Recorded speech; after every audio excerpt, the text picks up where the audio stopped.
бәріміз бір факультетке түсіп, журналистикаға бірге осы өмірге қадам басқанбыз. Мінеки содан бері қанша жыл өтті, әлі де біргеміз, Құдайға шүкір.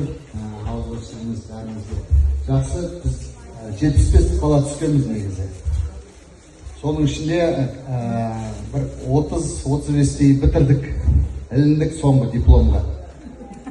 Соның ішіндегі ең іріктелгендер осы бүгін келіп отырған. Біз бұдан да Құдайға шүкір баршылықпыз.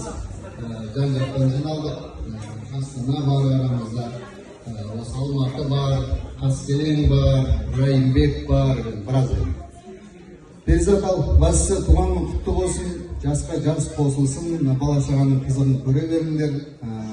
Өміріңде әр сәтің жақсылыққа толы болсын, қуанышқа толы болсын дейміз. Сенің бүкіл өмір жолына бәріне біз куәгерміз.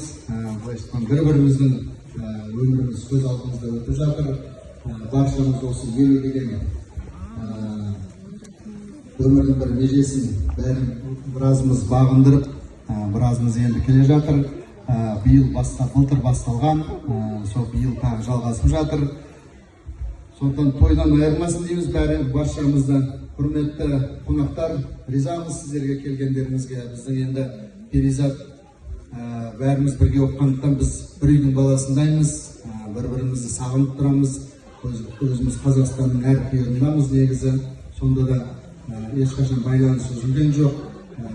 Тек Алматыда ғана жиналмаймыз, Астана болсын, қай жақ болсын, бәріміз осылай шұбырып кетеміз, барамыз, тойлаймыз, қайтамыз. Осы қуанышты болсын. Перизат сен үшін осы Перизат енді арамызда көп тұрса сұңғақ тойлы өзі сондай.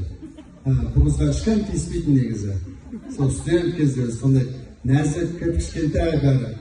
Біз енді өзімізше жоқ, мектептерге есейген сияқты жүрген кезде Перизатты бала сияқты қарайтынбыз.